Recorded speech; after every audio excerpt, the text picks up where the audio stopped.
और हम लोग ये देखे थे कि del H by del of T at constant P is equal to NCP of the reaction. ये हम लोग देखे थे। The change of enthalpy with respect to temperature at constant pressure is NCP. देखो H is a state function, तो H को हम मान सकते हैं it is a function of temperature and pressure. H is a function of temperature and pressure. तो लिखा जा सकता है कि DH will be equal to del of H by del of T at constant P into dt plus del of H by del of P at constant T into dP। ये बिल्कुल लिखा जा सकता है, लिखा जा सकता है कि नहीं? Now del H by del T at constant P, ये क्या कहलाता? एनसीपी। तो इसके बदले हम लिख सकते हैं एनसीपी इंटू डी और साथ में ये टर्म आएगा del H upon del of P at constant T into dP. Now first equation of state मैंने पढ़ा दिया है, del U by del V at T, first equation of state. The second equation of state, इसे भी आप direct याद रखिएगा। The second equation of state will be del of H by del of P at constant T is equal to V minus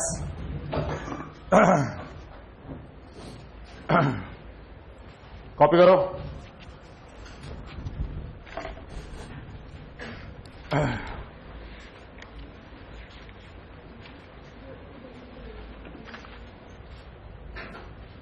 V minus T into del V by del T at constant P, del V by del T at constant P. ये second equation of state होता है। First equation of state भी हम लोग पढ़े थे, T into del P by del T at V minus of P. Second equation of state, second equation of state enthalpy से related होता है, बोला है तो हम लोग इसको डिराइव भी कर सकते हैं, लेकिन डेरिवेशन इज नॉट रिक्वायर्ड। आप सीधा सीधा फर्स्ट इक्वेशन ऑफ स्टेट और second equation of state memorise कर सकते हैं। अगर हम लोग first case for ideal gas के लिए अगर हम कोशिश करें del H by del P at T निकालने का, ये निकालेंगे, बिठाएंगे और उसके बाद इंटीग्रेट करेंगे तो आ जाएगा। हमें पता है कि PV is equal to NRT. हमें एक ऐसा एक्सप्रेशन चाहिए जिसको वॉल्यूम को डिफरेंशिएट करे, तो यहां से वॉल्यूम निकाले, V will be equal to NRT upon P। फिर कोशिश करेंगे del V by del T at P निकालने का, तो del V by del T at constant P will be equal to P constant, NR constant, तो सीधे हम लोग लिखेंगे NR upon P। Now del H by del of P at constant T, ये value क्या है? V माइनस, और V क्या निकला?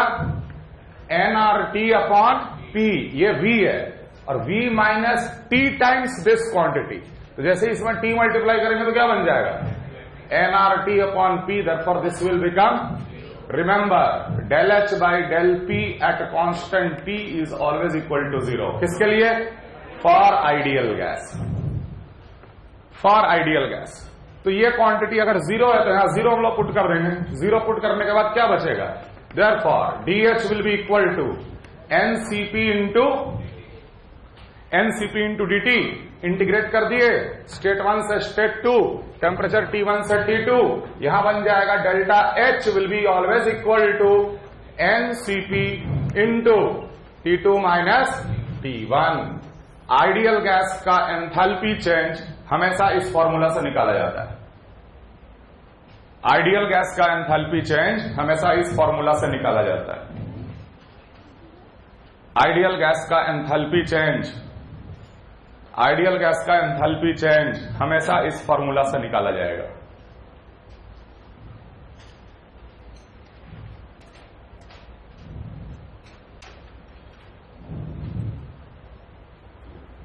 Internal energy change nCv delta T, लेकिन enthalpy change it is nCp delta T, और हम लोग सीपी को कांस्टेंट माने हुए हैं। अगर सीपी को फंक्शन ऑफ टेम्परेचर दिया है तो यहीं पर टेम्परेचर का फंक्शन को बिठाना, इंटीग्रेट करना, उसके बाद लिमिट बिठाना, लेकिन वो 0.1% केस का सवाल है। मैक्सिमम केस में सीपी और सीवी हमेशा कांस्टेंट होता है। क्लियर है? Clear? Now case 2 is real van der Waals gas. Real van der Waals gas, real van der Waals gas में तो इसमें हम केस 1 ले लिए, एट कांस्टेंट प्रेशर, मतलब isobaric process, constant pressure, isobaric process. मान लो रियल गैस है। देखो ये इक्वेशन ऑलवेज किसके लिए? आइडियल गैस के लिए।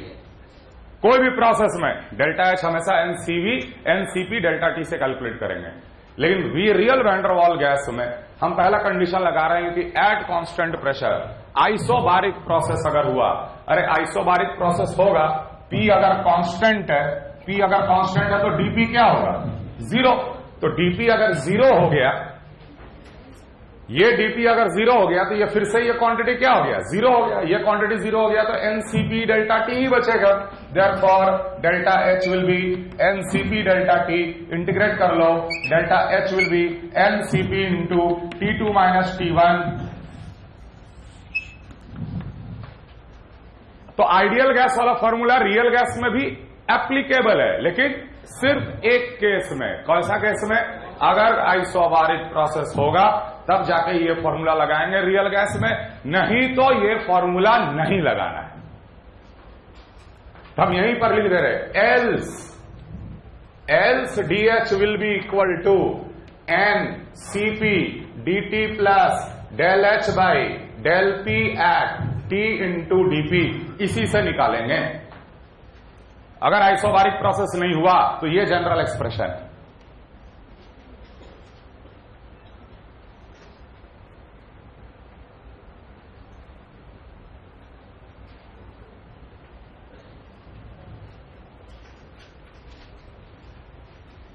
जितना अगर आप ये इक्वेशन, अगर आप ये वैल्यू वैंडरवाल रियल गैस के लिए निकालने लगोगे, बहुत कॉम्प्लिकेटेड सिचुएशन हो जाता है। तो उतना कॉम्प्लिकेटेड क्यूबिक इक्वेशन को सॉल्व करना आपके सिलेबस में नहीं है। समझ में आ रहा? तो रियल वैंडरवाल गैस के केस में डेल्टा एच का कैलकुलेशन सिर्फ 2 ही केस का आता है। पहला केस आइसोबारिक, ताकि आप तुरंत निकाल दो। बाकी कोई भी प्रोसेस रहे, एक और फॉर्मूला हम आपको बताए थे, delta H is equal to delta U plus P2V2 minus P1V1। वो फॉर्मूला हमेशा याद रखना। वो तो किसी के लिए भी लागू है, हम लिखे थे, it is valid for any case, real, van der Waals, ideal, हर जगह लग जाएगा delta H equal to delta U plus P2V2 minus. तो हम लोग रियल गैस में ये कैलकुलेट करके फिर यहां बिठाकर इंटीग्रेट करके नहीं निकालते। हमेशा याद रखना, delta H is always equal to delta U plus P2V2 minus P1V1। ये फॉर्मूला लगा के हम लोग हमेशा डेल्टा एच निकालेंगे रियल गैस का।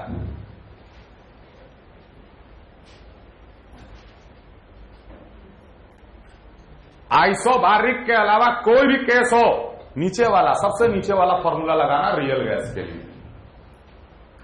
समझ में आ रहा?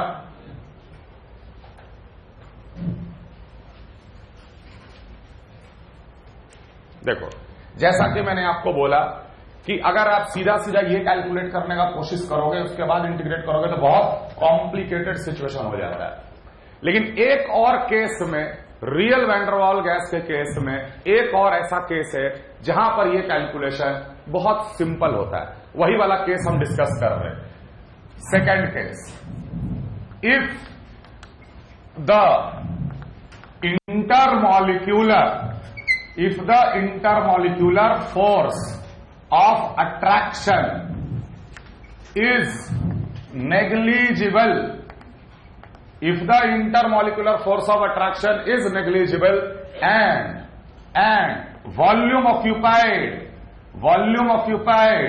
by the molecule is dominant।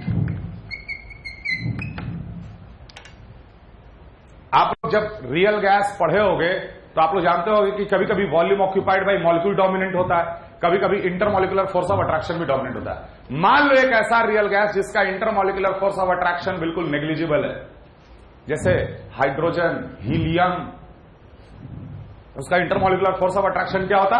Negligible होता। By default it is negligible for hydrogen and helium. Intermolecular force of attraction is negligible but the molecule का वॉल्यूम ऑक्यूपाइड इज डोमिनेंट। उस case में जो वैंडरवाल रियल गैस इक्वेशन है, क्या equation है? P plus N square A by V square into V minus N B is equal to N R T. अगर intermolecular force of attraction is negligible then we can remove this quantity, क्योंकि ये factor ही intermolecular force of attraction की वजह से correction factor आता है, और B होता है volume occupied by molecule is dominant. तो ये इक्वेशन बन जाएगा बहुत ही simple, P into V minus N B is equal to N R T. अब हम कोशिश करेंगे कि ऐसे केस में डेल्टा H कैसे निकाला जाएगा। बहुत ही सिंपल, हम तो सेकंड इक्वेशन ऑफ स्टेट का कोशिश करेंगे, वॉल्यूम का एक्सप्रेशन निकालने का कोशिश करेंगे। यहां पर क्या बन जाएगा? PV minus NBP is equal to NRT, या PV is equal to NRT plus NBP. Let the real gas is following this equation, then what will be delta H? सवाल पूछा, then what will be delta H? Let the real gas is following this equation, then what will be the delta H? Volume निकालो। Volume will be equal to NRT by P minus plus N B P divide by P. P से divide कर दो दोनों तरफ, निकल गया। अब second equation of state, del V by del T at P निकाल, तो del V by del T at P will be equal to, ये क्या बन जाएगा? एन आर अपॉन पी, और ये तो कांस्टेंट है बेटा, ये तो जीरो हो गया। ठीक है, तो हम लोग बोलेंगे del H by del P at T कितना? Del H by del P at T कितना? Del H by del P at T कितना? v माइनस v कितना है? v तो ये क्वांटिटी है ना, लिखो N R T upon P plus N B, ये v हो गया, minus T into del V by del T at P, T into, तो यहां हो जाएगा minus of N R T upon, ये दोनों कट जाता है और बच जाता है एन बी। तो ध्यान रहे रियल गैस में del H by del P at T कभी भी जीरो नहीं होता। किसके बराबर आया? एन बी के बराबर आया। अब डी एच में बिठाओ, D H is equal to ये वाला equation general NCP D T, समझ में आ रहा है? NCP D T plus del H by del P at T, तो del H by del P at T निकाल लियो, एन बी, और इंटू डीपी। बहुत आराम से इंटीग्रेट हो जाएगा, दोनों तरफ इंटीग्रेट करो। यहां करेंगे इंटीग्रेशन T1 से लेकर T2 तक, यहां इंटीग्रेशन करेंगे P1 से लेकर P2 तक। Therefore delta H for this case will be NCP into T2 minus T1 plus NB into P2 minus answer. तो एक बात ध्यान रहे, अगर कोई चीज नेग्लिजिबल नहीं है तो ये इक्वेशन का इस्तेमाल बहुत कॉम्प्लिकेटेड हो जाता है, इसलिए ऐसा सवाल आएगा ही नहीं। फिर भी ये इक्वेशन आप हर केस में इस्तेमाल कर सकते हो, आइडियल, रियल, सॉलिड, लिक्विड, ये बोले थे हम। अगर एक स्पेशल केस तैयार किया गया जिसमें इंटरमॉलिक्यूलर फोर्स ऑफ अट्रैक्शन अगर नेग्लिजिबल है तो डेल्टा एच बहुत आसानी से कैलकुलेट किया जा सकता है। हम ये सब डिराइव जो कर रहे हैं ना, ये सब एक तरह का न्यूमेरिकल है, यही सवाल के फॉर्म में आ जाएगा। Let the intermolecular force of attraction is negligible then calculate the delta H of the gas given. P1 P2 दे दिया, T1 T2 दे दिया, CP पता है, बिठा के निकालना। समझ में आ रहा बात? क्लियर है?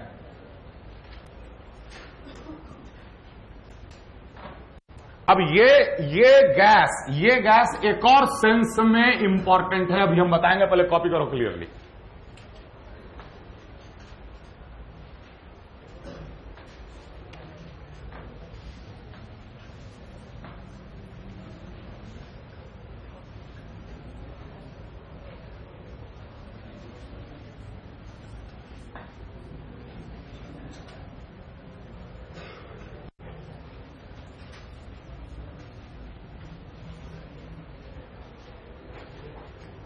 अब देखो देखो देखो इधर देखो, मान लो बोलते हैं कि for this real gas calculate del u by del v at t। del u by del v याद है जब इंटरनल एनर्जी पढ़ा रहे थे? फर्स्ट इक्वेशन स्टेट का मदद लो, निकालो first equation of state. t into del p by del t minus p। First equation of state क्या कहता है? del u by del v at t is equal to t minus del p by del t at v,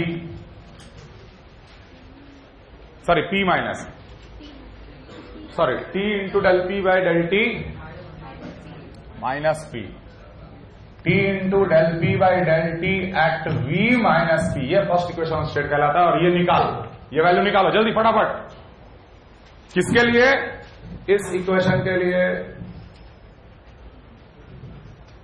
निकालो और observe करो। और उसके बाद एक स्टेटमेंट हम लिखाएंगे, बहुत इंपॉर्टेंट छोटा सा स्टेटमेंट।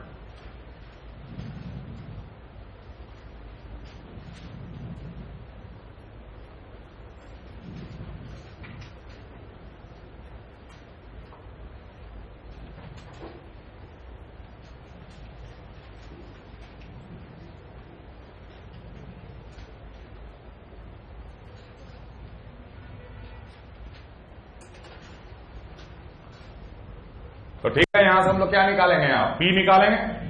P कितना के बराबर आ जाएगा? P आ जाएगा nRT अपॉन V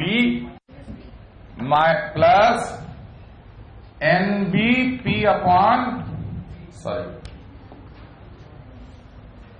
P को कॉमन लो पहले, तो PV minus NBP is equal to nRT। तो यहां से P निकाल ले, ये आ जाएगा nRT upon V minus NB। अब निकाल del P by del T at V। तो del P by del T at V क्या होता है? वॉल्यूम को कांस्टेंट मानना है। वॉल्यूम को कांस्टेंट मान के प्रेशर को डिफरेंशिएट करो। तो वॉल्यूम अगर कांस्टेंट हो गया तो NR upon V minus B constant हो गया, T के रेस्पेक्ट में T का 1, NR upon V minus NB। निकाल del of U by del of V at constant T will be equal to, T multiply करेंगे इसमें, तो जैसे T मल्टीप्लाई करेंगे तो ये क्या बन जाएगा? nRT upon V minus minus of P, और P क्या निकाले थे? nRT upon V minus nRT upon V minus NB। मतलब ये कट गया और क्या आ गया? आप लोगों को याद होगा कि हम लिखे थे for ideal gas del U by del V at T is equal to, उल्टा ये स्टेटमेंट करेक्ट नहीं है। For ideal gas del U by del V at T is equal to 0, correct. But if del U by del V at T is 0 means ideal gas, false, क्योंकि ये 0 एक real gas के लिए भी आया है। समझ में आ रहा बात? तो ये इंपॉर्टेंट स्टेटमेंट है, ध्यान रखिएगा। The change of internal energy with respect to volume at constant temperature, अगर 0 है तो कोई जरूरी नहीं है कि वो आइडियल गैस है। आइडियल भी हो सकता है, रियल भी हो सकता है, लेकिन हर आइडियल गैस के लिए ये जरूर 0 होता है। Clear everyone? Clear?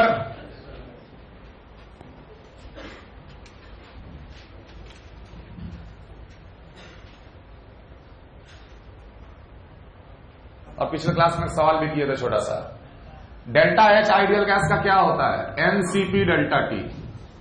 Delta U ideal gas का क्या होता है? NCV delta T plus NR delta T। Delta T और N कट गया, CP क्या आ गया? CV प्लस R, या बोलेंगे CP minus of CV is equal to R for ideal.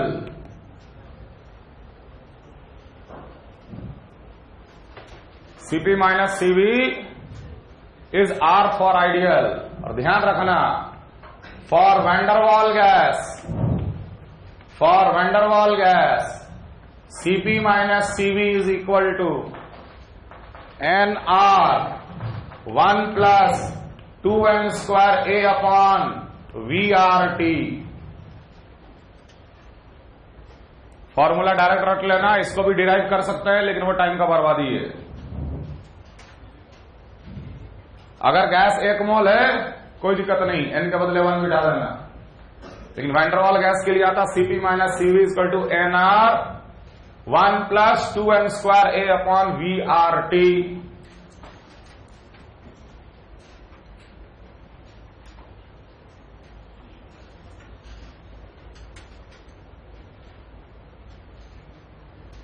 Cp minus Cv is equal to T into del V by del T at P into del P by del T at V।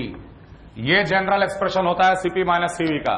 और ध्यान रखना Cp minus Cv is also defined for solid and liquid, but that is not equal to R, या जो expression real के लिए लिखे। Cp minus Cv का general expression जो हम लिख दिए वो है, और आप चाहो तो आइडियल के लिए प्रूफ कर दो कि राइट हैंड साइड वाला R आ जाएगा। T into del V by del T at P into del P by del T at V।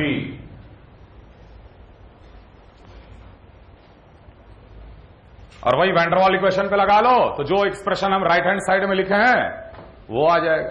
इसलिए हम डेरिवेशन नहीं कर रहे, ज्यादा डेरिवेशन में ज्यादा समय नहीं बर्बाद करना है, सीधे सीधे एक्सप्रेशन याद रखिएगा। क्लियर? Clear everyone?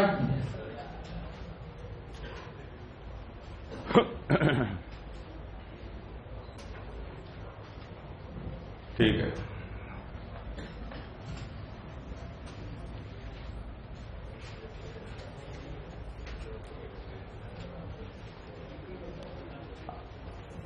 अब लिखो very important, reversible and irreversible process.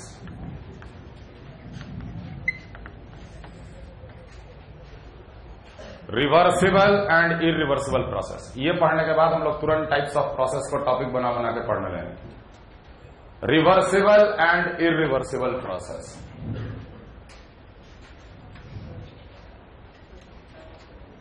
कहां से होता है?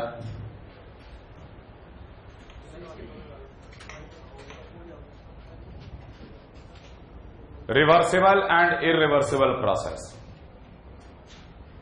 नोट करो, if the process is carried out in such a way, if the process is carried out in such a way, if the process is carried out in such a way that when we move from the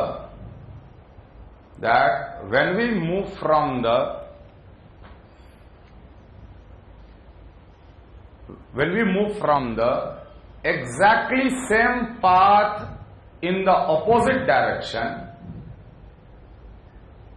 when we move from the exactly same path in opposite direction, then we are able to reach the initial state.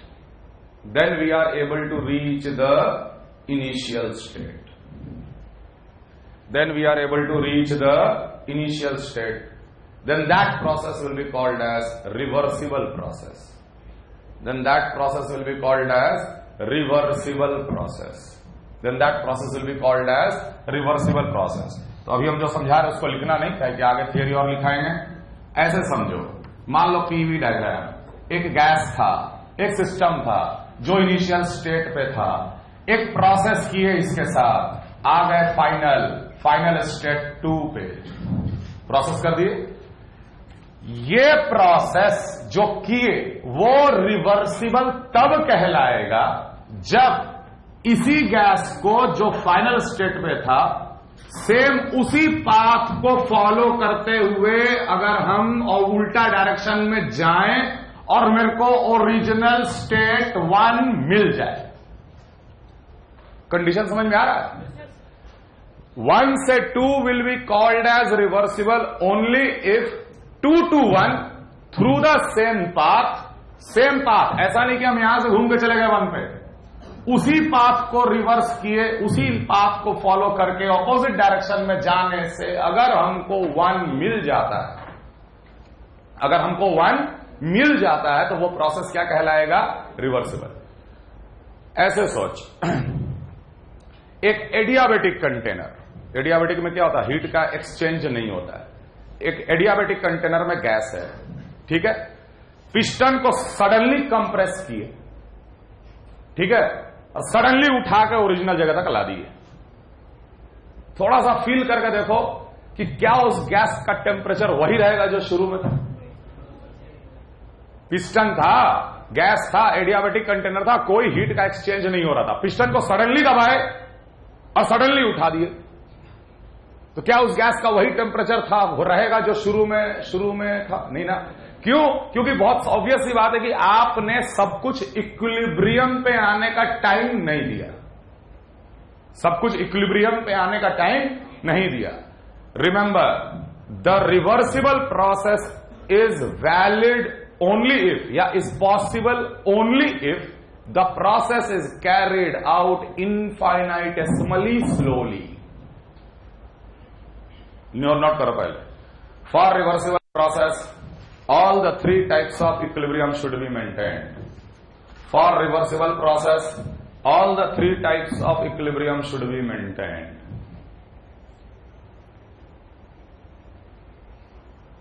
For reversible process, all the three types of equilibrium should be maintained. पहला thermal equilibrium, पहला thermal equilibrium, thermal equilibrium, दूसरा mechanical equilibrium, thermal equilibrium, mechanical equilibrium and material equilibrium. All the three types of equilibrium should be maintained. पहला thermal equilibrium, दूसरा mechanical equilibrium और तीसरा material equilibrium. ये तीनों equilibrium maintain होना चाहिए थ्रू आउट द पाथ, तब आप उल्टा वापस जाओगे वैसे ही करते हुए तो आपको ओरिजिनल गैस ओरिजिनल स्टेट पे मिल जाएगा, एल्स कभी नहीं मिलेगा। अगर एक भी इक्विलिब्रियम डिस्टर्ब हुआ प्रोसेस के दौरान तो आपको ओरिजिनल स्टेट कहीं नहीं मिलेगा। भले ही पीछे चले गए, लेकिन हो सकता है आप यहां पहुंच जाए, पीछे चले गए, हो सकता है आप यहां पहुंच जाए। वन कभी भी अचीव नहीं कर पाओगे। वन तभी अचीव कर पाओगे जब ये तीनों इक्विलिब्रियम मेंटेन हो, और इन तीनों इक्विलिब्रियम को मेंटेन करने के लिए प्रोसेस को इनफाइनाइटेसिमली स्लोली करना पड़ता है। To maintain the three equilibrium the process should be carried out infinitesimally slowly. To maintain all the three equilibrium the process should be carried out infinitesimally slowly, bracket में quasi statically, bracket में quasi statically. To maintain the three equilibrium the process should be carried out infinitesimally slowly. To maintain the three equilibrium the process should be carried out infinitesimally slowly, infinitesimally slowly, bracket में लिख लेना quasi statically. बताया था ना quasi static process, देखने में static लेकिन फिर भी प्रोसेस हो रहा है ना। मान लो तुम्हें रिवर्सिबल एक्सपेंशन करना है तो पिस्टन ऊपर जाना चाहिए, लेकिन पिस्टन कैसे जाना चाहिए? dx से ऊपर। जहां डेल्टा एक्स हो गया इक्विलिब्रियम डिस्टर्ब हो गया। अगर रिवर्सिबल कंप्रेशन करना है तो पिस्टन नीचे जाना चाहिए, कैसे? dx से। जहां डेल्टा एक्स हुआ इक्विलिब्रियम डिस्टर्ब हो गया। समझ में आ रहा? रिवर्सिबल हीटिंग मतलब आप dq अमाउंट से हीट भेज रहे हो सिस्टम में, जहां डेल्टा क्यू हो गया इक्विलिब्रियम डिस्टर्ब हो गया। अब तुम खुद सोच के बताओ, क्या प्रैक्टिकली रियल लाइफ में हम लोग ये dx से मूव करा सकते हैं क्या पिस्टन को? हमेशा पिस्टन मूव करेगा कैसे? Delta x. Reversible process is a theoretical process. Reversible process is a theoretical process, cannot be done practically.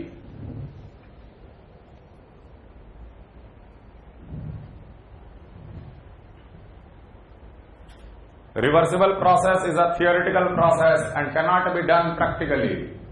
Reversible process is a theoretical process which cannot be done practically. Practically all process are fast process, bracket में लिख लेना irreversible. Practically all process are fast process bracket में irreversible. Practically all the process are fast process, practically all process are fast process, और सारे fast process को हम लोग कहते हैं इरिवर्सिबल, इरिवर्सिबल प्रोसेस। अगर हम ओरिजिनल स्टेट नहीं पहुंच पाए, मतलब 1 से 2 क्या था, इरिवर्सिबल प्रोसेस। क्लियर? आगे, we can draw a graph of reversible process only. We can draw a graph of reversible process only. We can draw a graph of reversible process only. क्योंकि reversible process इतना slow process है कि मेरे को हर point पे हर data मिलेगा। तो हम पॉइंट को प्लॉट कर लिए और ग्राफ बना लिए। अब तुम खुद सोचो कि अगर पिस्टन यहां था, सडनली ऊपर चला गया, यह कैसा प्रोसेस हुआ? इरिवर्सिबल। जहां डेल्टा से मूवमेंट हो गया वो इरिवर्सिबल, जहां फास्ट प्रोसेस हो गया वहां इरिवर्सिबल, जहां इक्विलिब्रियम डिस्टर्ब हो गया वो इरिवर्सिबल। पिस्टन यहां था, गैस 5 एटमॉस्फेयर, बाहर का प्रेशर 2 एटमॉस्फेयर, तुरंत पिस्टन ऊपर गया। कब तक? जब तक अंदर का भी 2 एटमॉस्फेयर ना हो जाए। पिस्टन यहां था, सडनली चला गया यहां पे। बीच में क्या हुआ पता कर पाओगे? बीच में क्या हुआ पता कर पाओगे? नहीं। तो इरिवर्सिबल प्रोसेस में we can not draw a graph, we can only put 2 points, initial state, final state. बीच में ग्राफ का नेचर नहीं पता। इरिवर्सिबल प्रोसेस में ग्राफ नहीं बनाया जा सकता, लेकिन ग्राफ किस में बनाया जा सकता है? रिवर्सिबल प्रोसेस में। समझ में आ रहा है? The process if it is reversible we can draw a graph. तो सवाल में अगर ग्राफ बना दिया मतलब कि रिवर्सिबल प्रोसेस है, रिवर्सिबल का क्वेश्चन है। 1 पॉइंट 2 पॉइंट दे दिया, 2 पॉइंट के बीच में क्या है नहीं पता, सीधे बोलेंगे it is a irreversible process. समझ में आ रहा? All irreversible process are fast process. और हम लोग रियल लाइफ में जो भी प्रोसेस करते हैं वो सब रिवर्सिबल, ये सब इरिवर्सिबल प्रोसेस करते हैं। मान लो मुझे बोले वॉक करना है रिवर्सिबली,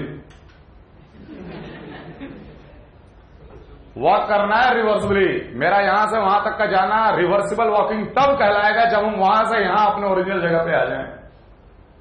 और ये तब पॉसिबल है जब हम dx से आगे बढ़े और dx से पीछे आए, तब जाके हम ओरिजिनल जगह पे पहुंच पाएंगे। नहीं तो कुछ ना कुछ एरर आएगा ही, कुछ भी कर लो। समझ में आ रहा? सिस्टम के हिसाब से, सिस्टम के हिसाब से। चलो ठीक है। अब देखो, ये सिलेंडर पिस्टन का सिस्टम है, ये सिलेंडर पिस्टन का सिस्टम है।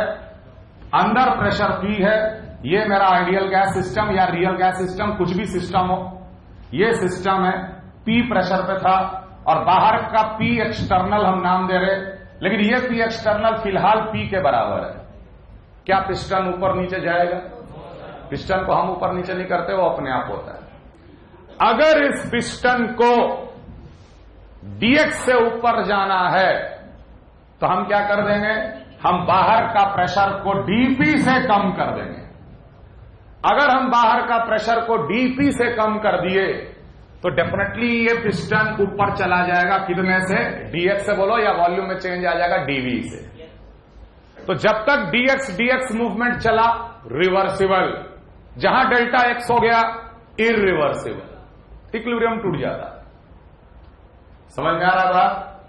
तो अगर हम बाहर का dp से घटाते जाएंगे प्रेशर तो पिस्टन ऊपर dx से चलता चला जाएगा। ऐसे सोचो ना, जैसे ही dp से घटाए पिस्टन dx से ऊपर चला गया, अंदर भी p माइनस dp हो गया, फिर रुक गया। तो फिर बाहर dp से फिर घटाओ तो फिर वो dx से ऊपर जाएगा। तो ऐसे इमेजिन करना है रिवर्सिबल प्रोसेस कराने वाला। तो अगर हम ऐसे इमेजिन कर रहे हैं मतलब कि बाहर का जो प्रेशर है वो कॉन्स्टेंटली वेरी कर रहा है। किसके अनुसार वेरी कर रहा है? इंटरनल के अनुसार वेरी कर रहा है। In a reversible process the P external is always nearly equal to P internal या P ऑफ द गैस। हर पॉइंट पे बाहर का प्रेशर और अंदर का प्रेशर का डिफरेंस कितना है? dp। और dp क्या है? नेग्लिजिबल। तो हम क्यों ना बोल रहे कि बाहर का प्रेशर और अंदर का प्रेशर हमेशा बराबर होता है किसी भी रिवर्सिबल प्रोसेस को करने में। हम लोग पढ़ चुके कि work done is integral minus of integral P external into DV. तो अब हम क्या लिख रहे, work done in a reversible process is always minus of integral P DV. P external को पी लिखेंगे। Work done in a reversible process is always equal to minus of integral P DV. अब चाहो तो तुम P को NRT by we लिख दो, उसके बाद इंटीग्रेट कर दो। जैसा जैसा पी का इक्वेशन आएगा, गैस का प्रेशर जैसा भी इक्वेशन फॉलो कर रहा होगा, पी को हटा के बिठा दे, उसके बाद इंटीग्रेट कर दे V1 से V2 तक। लेकिन हम लोग ये भी बोल सकते हैं, it also represent area under the curve, PV curve. PV curve का area under the PV curve represent करेगा ये। समझ में आया? तो रिवर्सिबल एक्सपेंशन या रिवर्सिबल कंप्रेशन, यही अगर हमको कंप्रेशन करना पड़ता तो बाहर का प्रेशर हम डीपी से बढ़ा देते, पिस्टन डीएक्स से नीचे चला जाता। तो रिवर्सिबल प्रोसेस में external pressure never remains constant. हम लोग ये मान के चलते हैं कि बाहर का प्रेशर भी डीपी से वेरी कर रहा है, तब जाके वो प्रोसेस होता है। क्लियर है ये चीज? और जहां हम बोल दिए कि भाई ये पी इंटरनल है और ये पी एक्सटर्नल है, और P external is not equal to P internal and P external is a constant. Practically सब कुछ एटमॉस्फेयर पे होता। पिस्टन के बाहर क्या है? एटमॉस्फेयर। और एटमॉस्फेयर का प्रेशर क्या होता है? कांस्टेंट। क्या एटमॉस्फेयर का प्रेशर कभी आप डीपी से घटा बढ़ा सकते हो? तो हम लोग वो चीज सिर्फ इमेजिन कर सकते हैं बेटा, लेकिन ये होता है प्रैक्टिकली।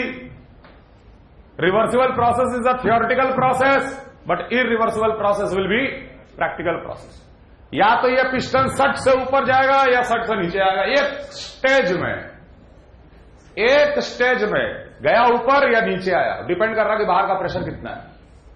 तो पिस्टन का मूवमेंट कैसे हुआ? डेल्टा एक्स से। और ऐसे प्रोसेस हम लोग क्या बोलेंगे? Irreversible fast process. Work done minus of integral P external into DV पढ़ चुके, लेकिन इरिवर्सिबल प्रोसेस में पी एक्सटर्नल हमेशा कांस्टेंट होता है, इसलिए वो इंटीग्रेशन का क्या आ जाएगा? बाहर।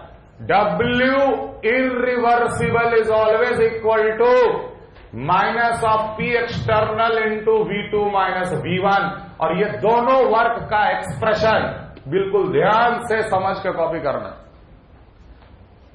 कोई भी सवाल आएगा रिवर्सिबल प्रोसेस का, हम वर्क डन उससे निकालेंगे। कोई भी सवाल आएगा इरिवर्सिबल प्रोसेस का, वर्क डन हम इस फॉर्मूला से निकालेंगे। क्या ये दोनों वर्क सेम आएगा? नेवर। तो हम लोग जो केमिस्ट्री में फर्स्ट लॉ ऑफ थर्मोडायनामिक्स पढ़ते हैं, उसमें रिवर्सिबल प्रॉब्लम और इरिवर्सिबल प्रॉब्लम दोनों अलग अलग आता है। Reversible work done is integral PDV, but irreversible work done is always minus of P external into V2 minus V1, where P external is constant pressure of the surrounding.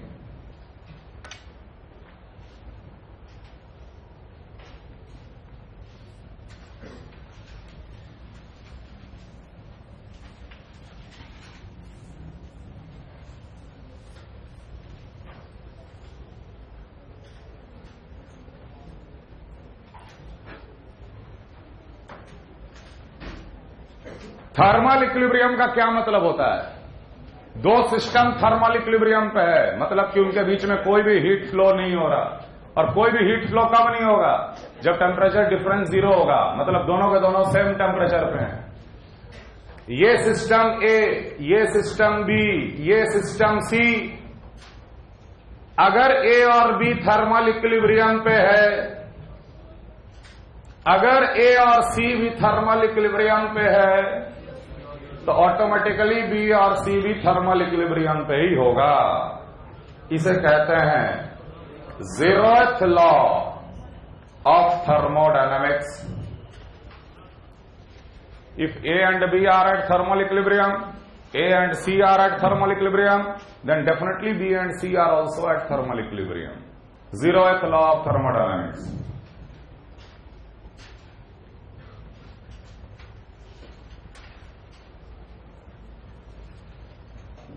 हम लोग practically कर ही नहीं सकते तो आखिर क्यों पढ़ते हैं? तो ध्यान देना, ऐसे समझो, हम लोग गैस को आइडियल और रियल मान के क्यों पढ़ते हैं, सॉल्यूशन को भी आइडियल और रियल मानकर क्यों पढ़ते हैं? तो बेसिकली देखो, साइंस और इंजीनियरिंग में यही अंतर है। साइंस मैक्सिमम चीज थियरी पे चलता है और इंजीनियरिंग मैक्सिमम चीज किस पे, प्रैक्टिकल पे चलता है। हम लोग सब कुछ आइडियल मानते हुए एक इंजन का एफिशिएंसी निकालते हैं, और इंजीनियरिंग में जब हम लोग प्रैक्टिकली वो इंजन बनाते हैं तो हमारी कोशिश ये रहती है कि हमारा बनाया हुआ इंजन का जो एफिशिएंसी हो वो रिवर्सिबल या आइडियल के जितने करीब होगा उतना अच्छा है। मतलब रिवर्सिबल या ideal concept always sets the limit. Reversible या ideal case always sets the limit, maximum limit, minimum limit, ये सेट कर दिया, और उसके बाद जो हम लोग प्रैक्टिकली करते हैं उस लिमिट के साथ कंपेयर करते हैं। इसलिए हम लोग रिवर्सिबल प्रोसेस पढ़ते हैं। Why reversible? ठीक है, देखो, मान लो तुमसे बोले expansion work, expansion work, cylinder piston system है, इसमें हम आइडियल गैस ले लिए, गैस ले लिए, एक्सपेंशन वर्क, ये गैस एक्सपैंड कर रहा है, कौन वर्क करेगा? Work done by the system. Expansion work is always work done by the system, negative quantity, पढ़े हो? मान लो ये एक रिवर्सिबल प्रोसेस है, मान लो ये एक रिवर्सिबल प्रोसेस है, रिवर्सिबली ये गैस एक्सपैंड कर रहा है, रिवर्सिबली ये गैस एक्सपैंड कर रहा है, तो हम लोग यहां पर रिवर्सिबल वर्क क्या बोल देंगे? Minus of integral P into, अगर मान लो कि PV डायग्राम में ये स्टेट 1 था और एक गैस एक्सपैंड किया स्टेट 2 तक, हम ग्राफ बना दिए, तो ग्राफ बना दिए तो ये ग्राफ क्या रिप्रेजेंट कर रहा है? रिवर्सिबल प्रोसेस कर रहा है ना। ये गैस एक्सपैंड कर रहा है, वॉल्यूम बढ़ रहा है, प्रेशर घट रहा है, कैसे एक्सपैंड किया है? रिवर्सिबली एक्सपैंड किया है। तो बताओ, what is the work done by the system? The work done by the system in this case is area under this curve.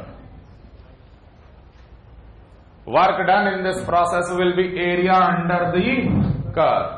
ठीक है, यह पिस्टन गया कहां से कहां तक? V1 से गया V2 तक फाइनली मान।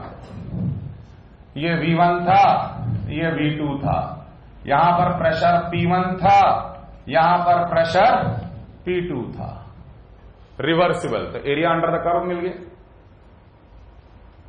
है ना। Magnitude of work done by the system मेरे को क्लियर है, work done by the system मिला है यहां पर। ठीक है, मान लो हम तुमसे बोलते कि अरे वही गैस है शुरू में V1 वॉल्यूम पे, उसका प्रेशर कितना था शुरू में? P1, वो गैस V1 से V2 तक ही एक्सपैंड करे, लेकिन इरिवर्सिबली करे। इरिवर्सिबली एक स्टेज में, एक स्टेज मतलब ये पिस्टन यहां था, बाहर कुछ ऐसा करो कि ये पिस्टन V1 से फट से V2 तक एक बार में चला जाए और रुक जाए। V1 यहां था, तुरंत एक्सपैंड करके गया यहां ऊपर और पिस्टन रुक गया। ये भी तो V1 से V2 ही एक्सपेंशन हुआ। पहले कैसे हो रहा था? dx से जा रहा था ऊपर, बना दिए ग्राफ। अब प्रैक्टिकल, ये पिस्टन एक ही स्टेट में, एक ही स्टेज में यहां से यहां चला जाए और रुक जाए, वो एक्सपेंशन को क्या बोलोगे? इरिवर्सिबल ही तो बोलोगे। इनिशियल स्टेट और फाइनल स्टेट तो सेम ही है, समझ में आ रहा है? मेरे को ये बताओ कि बाहर कितना प्रेशर मेंटेन करना पड़ेगा? कांस्टेंट, क्योंकि अब इरिवर्सिबल में बाहर का प्रेशर चेंज नहीं करता है, एक कांस्टेंट प्रेशर आपको मेंटेन करना है। कितना प्रेशर मेंटेन करेंगे? कांस्टेंट बाहर में, ताकि ये पिस्टन एक स्टेज में 1 से 2 चला जाए। तो सोच, 2 पे रुकेगा क्यों? 2 पे इसलिए रुकेगा क्योंकि बाहर का प्रेशर और अंदर का प्रेशर बराबर हो गया है कि नहीं है? तो 2 पे गैस का प्रेशर कितना होना चाहिए? P2।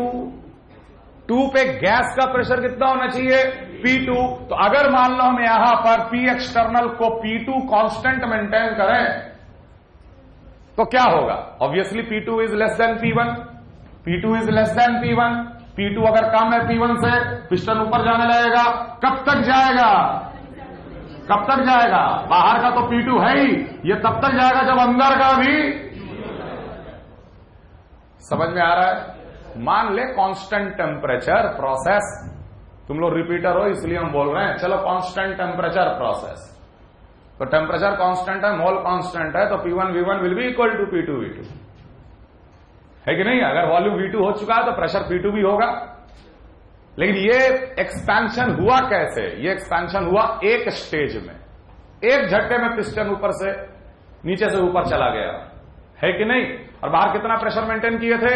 P2, जो कि P1 से कम था। और ये एक्सपेंशन तब तक चलेगा जब तक कि बाहर और अंदर का प्रेशर बराबर ना हो जाए। ये एक इररिवर्सिबल प्रोसेस है। सब लोग अग्रीड? ये एक इररिवर्सिबल प्रोसेस है। बताओ इसमें कितना वर्क डन होगा? तो इररिवर्सिबल में minus of P external into V2 minus V1, minus of P external into V2 minus V1। और आंख खोल कर रख, सोना नहीं है। Thermodynamics is all about concept, छोटे छोटे कंसेप्ट, कोई बहुत बड़ा बड़ा चीज नहीं है इसमें। Minus of P external into V2 minus V1। P external कितना? P2 और V2 माइनस V1, ठीक है, V2 माइनस V1 जैसे था वैसे ही। अगर इसी चीज को अगर हम ग्राफ में देखना चाहें, जो अभी अभी बनाए थे, ग्राफ में देखना चाहें तो P2 into V2 minus V1, ये V2 माइनस V1 का लेंथ है और ये P2 है। तो P2 into V2 minus V1 का जो लेंथ जो मल्टीप्लाई हो रहा है वो एक्चुअली कौन सा एरिया देगा? एक्चुअली ये एरिया देगा। देगा कि नहीं देगा? रेक्टेंगल का ही तो एरिया देगा, रेक्टेंगल का ही तो एरिया देगा। तो भले ही गैस सेम स्टेट से सेम स्टेट तक गया है, हम क्या देख रहे हैं कि reversible work done is greater than irreversible work done. ये बोला जा सकता है कि नहीं? रिवर्सिबल में वर्क डन जो हुआ था सिस्टम के द्वारा वो ज्यादा था और अभी इररिवर्सिबल में जो वर्क डन हो रहा है वो कम हो रहा है। ठीक है, मान लो हम तुमसे बोले कि हम चाहते हैं कि ये पिस्टन सीधे यहां तक नहीं जाए, ये पिस्टन पहले यहां से यहां तक जाए V3 तक। जब गैस का प्रेशर P3 था, पहले ये पिस्टन यहां से यहां तक जाए, रुक जाए, और उसके बाद फिर यहां से यहां तक जाए और फाइनली रुके। माने 2 स्टेज में हम एक्सपेंशन कराना चाह रहे हैं। पिस्टन पहले यहां से इंटरमीडिएट पोजीशन पे गया, फिर वो इंटरमीडिएट पोजीशन से फाइनल पोजीशन पे गया। अगर हम ये चीज इमेजिन कर रहे हैं तो क्या ये प्रोसेस रिवर्सिबल है कि इररिवर्सिबल? अभी भी इररिवर्सिबल। अरे जब तक पिस्टन डेल्टा से मूव कर जाएगा वो प्रोसेस क्या कहलाएगा? इररिवर्सिबल। अगर हम ग्राफ में देखें तो हम चाह रहे हैं कि ये गैस 1 से कोई पॉइंट 3 तक आए, जहां उसका प्रेशर P3 है और जहां उसका वॉल्यूम V3 है। पहले 1 से 3 तक आए और उसके बाद 3 से 2 तक जाए, 1 से 3 तक जाए, 3 से फिर 2 तक जाए।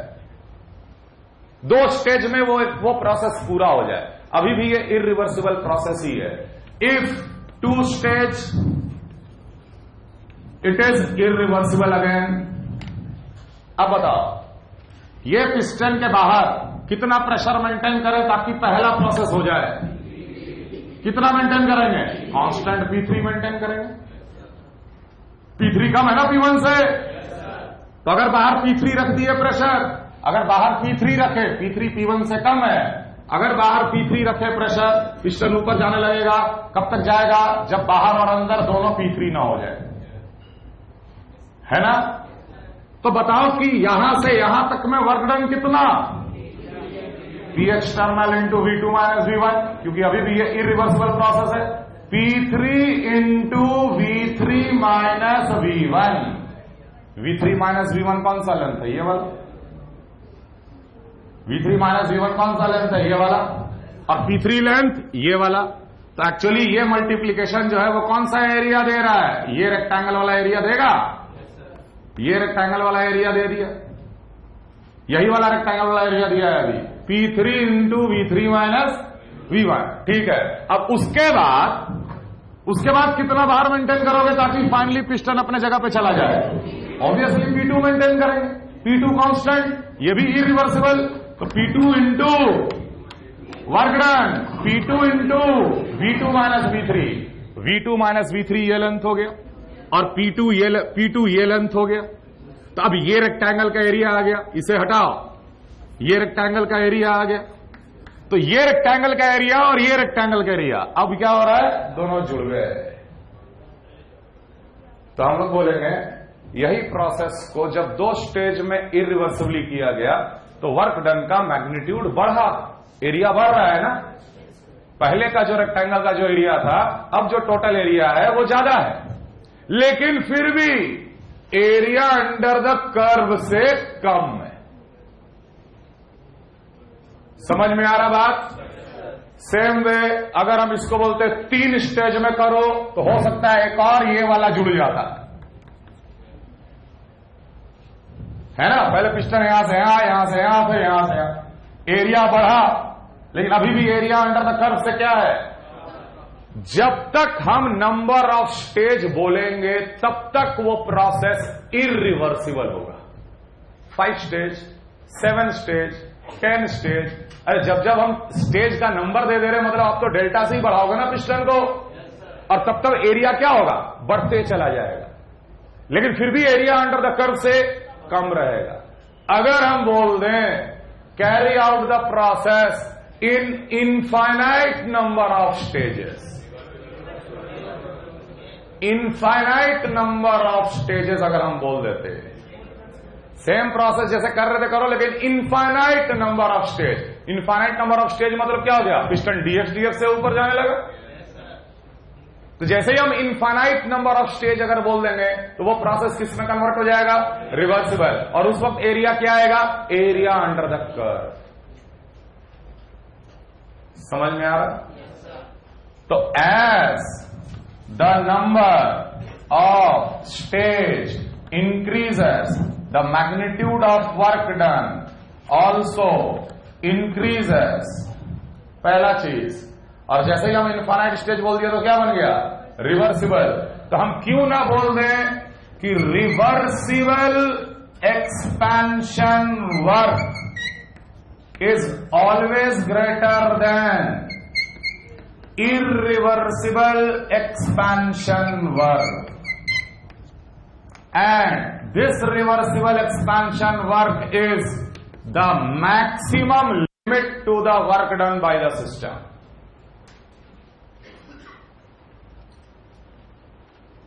Reversible work done by the system is always greater than irreversible work done by the system. ये कंक्लूजन सबको समझ में आया कि नहीं आया? Reversible work done by the system is always greater than irreversible work done by the system.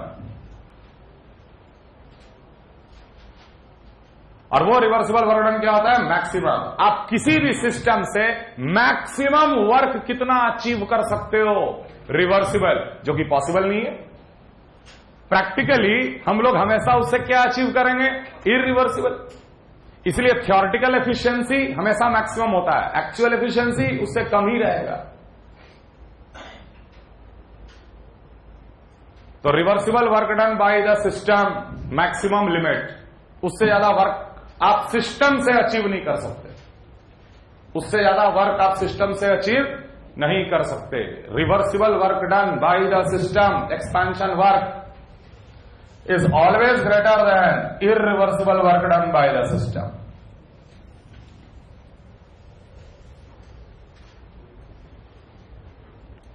समझ में आया? ये क्लियर है? अगर ये समझ में आ गया तो कंप्रेशन वर्क भी बहुत आसानी से समझ में आ जाएगा। कंप्रेशन वर्क भी देख लो, उसके बाद फिर कॉपी करना।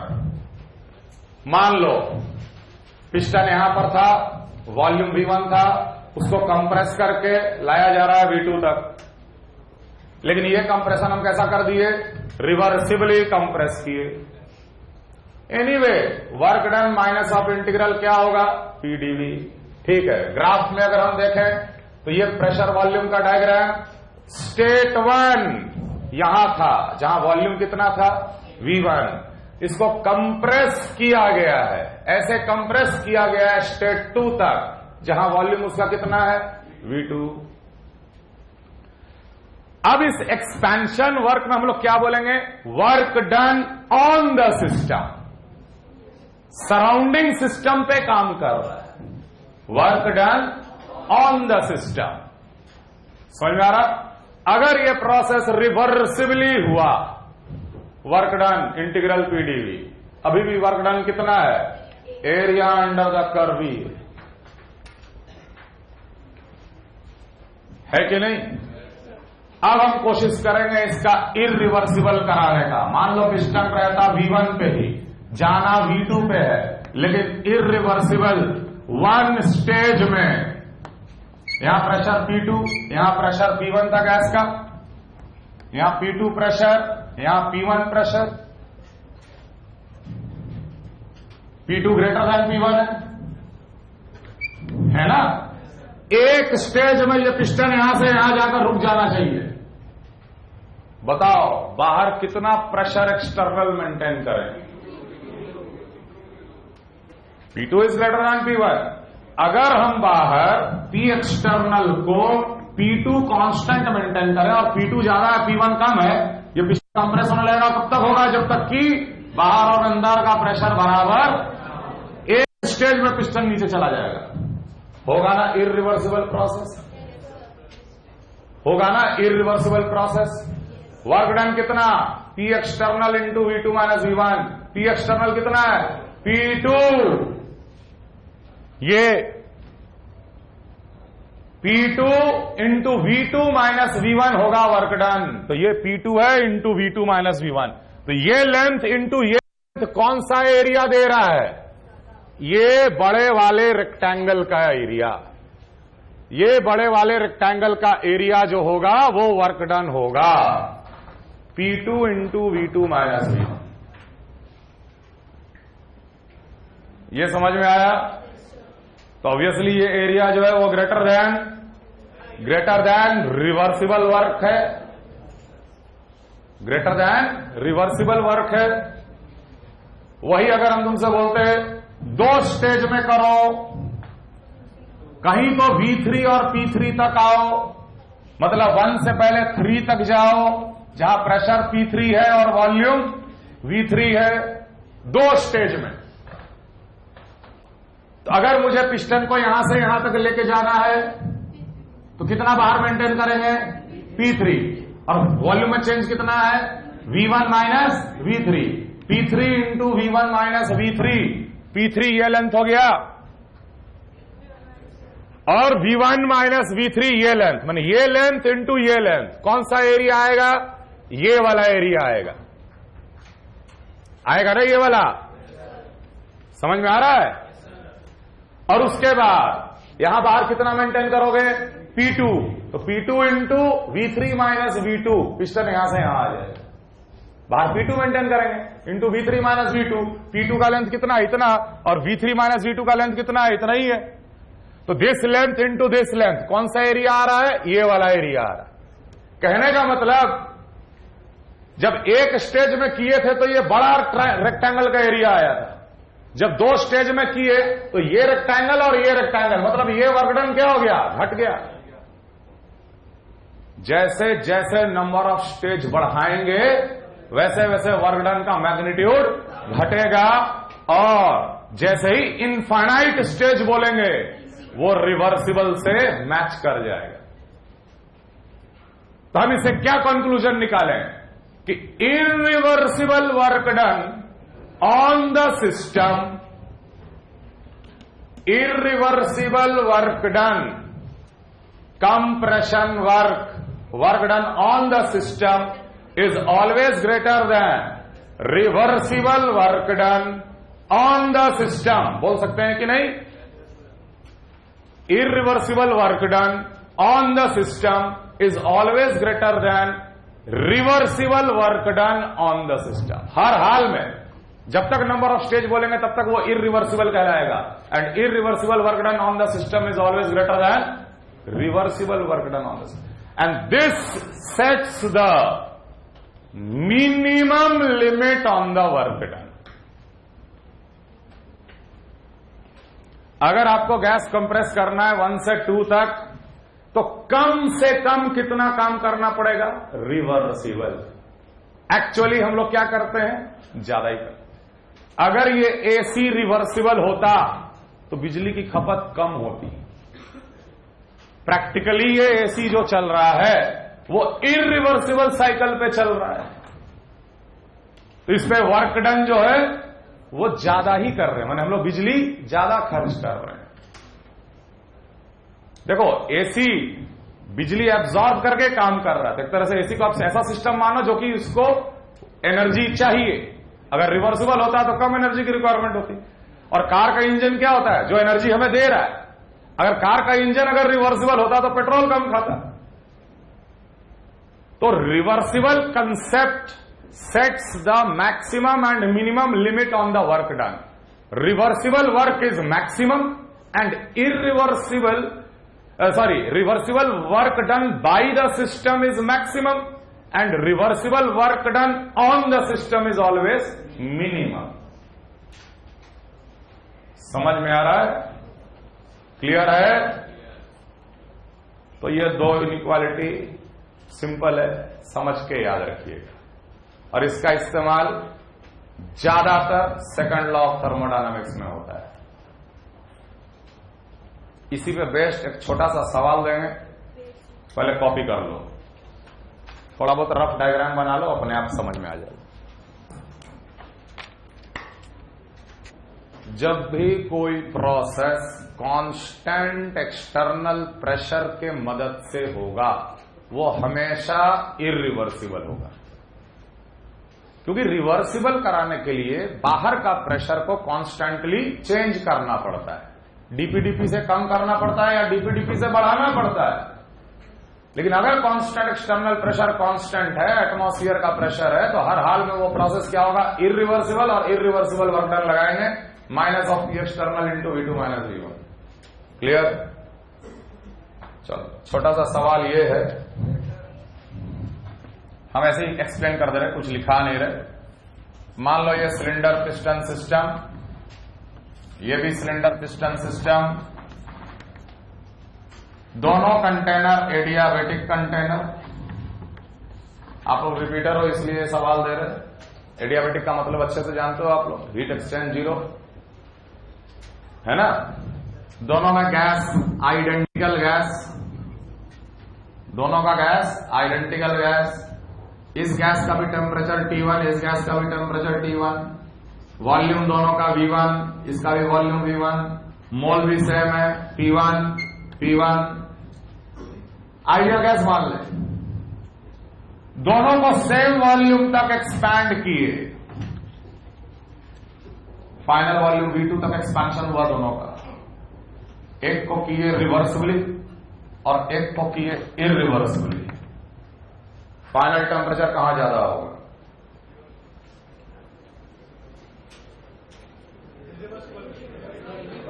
फाइनल टेम्परेचर किस गैस का ज्यादा होगा? गैस नंबर 1 और गैस नंबर 2. सवाल समझ में आ रहा? हम क्या बताए? एडियाबेटिक माने Q0. एडियाबेटिक का मतलब Q0. एडियाबेटिक एक्सपेंशन कर रहे दोनों जगह. दोनों बिल्कुल आइडेंटिकल कंडीशन पे थे शुरू में. एक को रिवर्सिबली एक्सपैंड किए, एक को इरिवर्सिबली एक्सपैंड किए. तो फाइनल टेम्परेचर कहां पर ज्यादा होगा? और दूसरा सवाल बिल्कुल उसी टाइप का.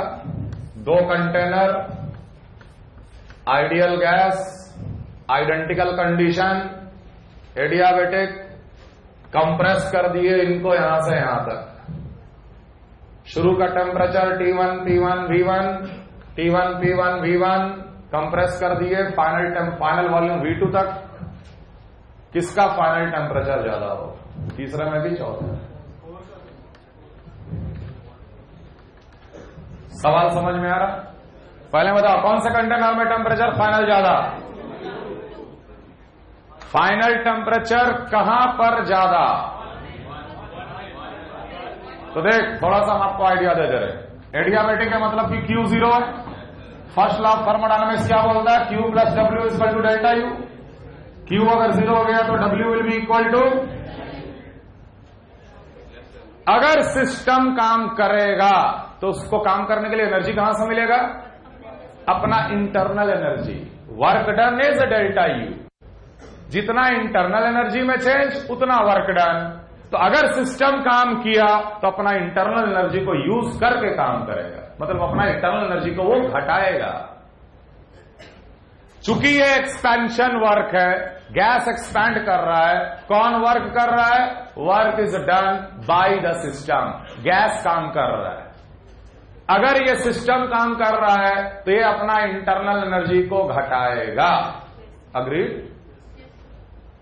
कहां पर वर्क ज्यादा हो रहा है और कहां पे वर्क कम हो रहा है कि बराबर हो रहा है? तो हमें पता है कि reversible work done by the system is always greater than irreversible. तो यहां वर्क कम हुआ, यहां वर्क ज्यादा हुआ।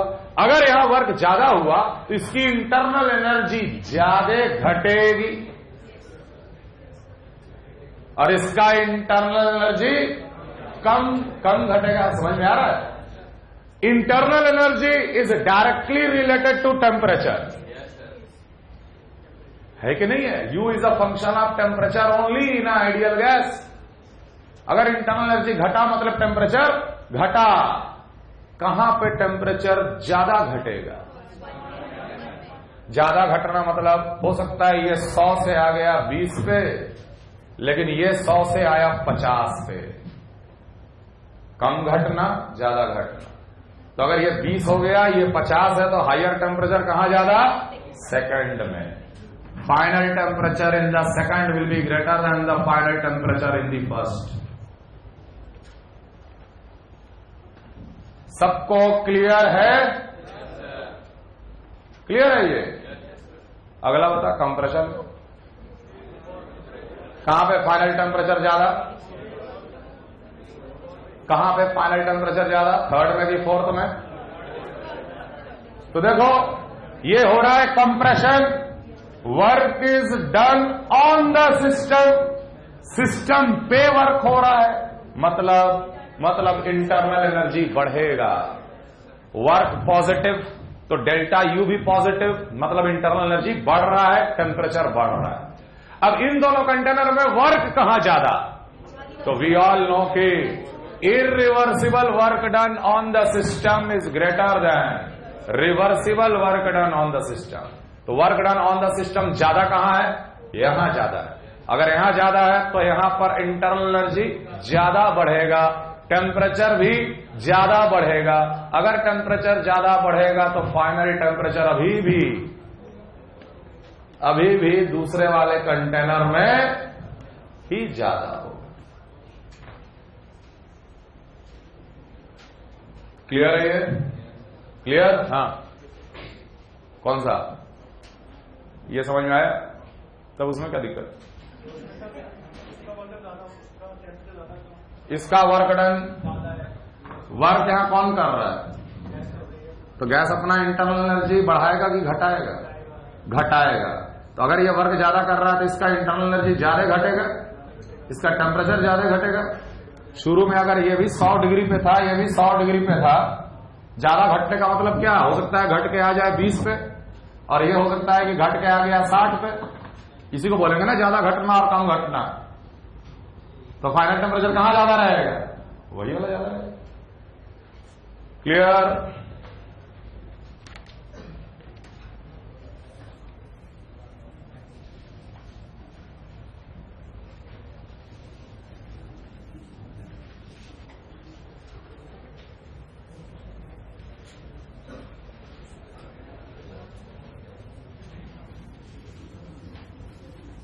तो दोनों ही केस में इरिवर्सिबल वाले कंटेनर में टेम्परेचर फाइनल ज्यादा। अब हम लोग प्रोसेस को अलग अलग करके पढ़ेंगे डिटेल में। दो ही प्रोसेस को डिटेल में पढ़ना है, बाकी प्रोसेस ऑब्वियस है। पहला प्रोसेस आइसोथर्मल प्रोसेस। टाइम खराब चल रहा है, टाइम हो गया। Isothermal process. तो आइसोथर्मल प्रोसेस में सबसे पहले हम मान के चले reversible, let it is reversible isothermal process. हो सकता है रिवर्सिबल आइसोथर्मल एक्सपेंशन या compression, but it is a reversible isothermal process. मतलब temperature is constant, delta T 0। अगर डेल्टा टी 0 तो डेल्टा यू भी 0 एंड डेल्टा एच भी 0।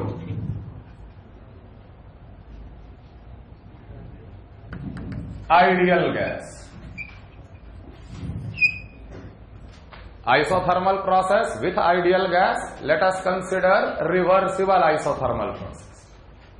Delta T 0 तो डेल्टा U भी 0, डेल्टा H भी 0। क्यों delta U 0? NCV delta T, NCP delta T। जब डेल्टा T ही 0 तो ये दोनों भी 0 हो जाएगा।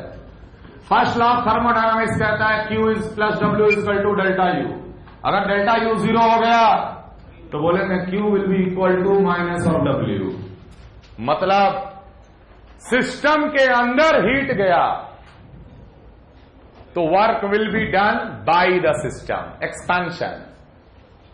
और अगर सिस्टम पे वर्क हुआ तो heat will be rejected by the system. ये बात समझ में आ रहा है? अरे ये बात समझ में आ रहा है? जो हीट अंदर गया है सेम वैल्यू का वर्क डन हो जाएगा, या जो वर्क हुआ है सेम वैल्यू का हीट रिजेक्ट हो जाएगा। Isothermal process. Reversible work done is always minus of integral P DV. हमें पता है PV is equal to NRT ideal gas के लिए, तो P will be equal to NRT upon V. W reversible will be equal to minus of NRT upon V into DV. चूंकि temperature constant है, R constant है, N constant है, ये आ जाएगा minus of NRT integral dV upon V. V1 से लेकर V2 तक इंटीग्रेट कर दिए तो reversible work done minus of NRT ln of V2 by. Since T is constant, then P1 V1 will be also equal to P2 V2. So W reversible can be written as minus of nRT ln of P1 by P2, क्योंकि V2 by V1 P1 by P2 के बराबर है। समझ आ रहा? और ये P1 V1 और P2 V2 किसके बराबर है? एनआरटी के बराबर है। PV is equal to NRT. NRT constant है, टेम्परेचर कांस्टेंट तो एनआरटी कांस्टेंट, तो P1 V1 भी एनआरटी और P2 V2 भी एनआरटी है। तो हम क्यों ना लिख दें डब्ल्यू रिवर्सिबल आइसोथर्मल में एनआरटी को हटाओ, यहां लिख सकते हैं P1 V1 ln of V2 by V1, या लिख सकते हैं minus of P2 V2 ln of V2 by V1। लिखा जा सकता है कि नहीं? यह सब रिवर्सिबल आइसोथर्मल वर्क डन है। यह सब reversible isothermal work done in an ideal gas system. और क्यू रिवर्सिबल किसके बराबर होगा? Minus of W reversible. जो वर्क डन निकाले उसका साइन चेंज कर दो, वही क्यू ऑफ द प्रोसेस हो जाएगा।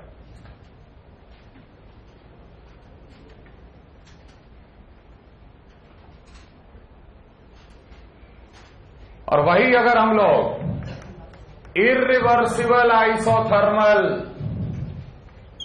Process, ideal gas, irreversible isothermal process with an ideal gas, temperature constant, delta T 0, delta U भी 0, delta H भी 0, फर्स्ट लॉ कहता है Q is minus of W, लेकिन W यहां पर क्या हो जाएगा? Minus of P external into V2 minus V1। तो ध्यान रहे, ln वाला वर्क का एक्सप्रेशन इररिवर्सिबल में मत लगाना। इररिवर्सिबल वर्क डन हमेशा minus of P external into V2 minus V1 होता है।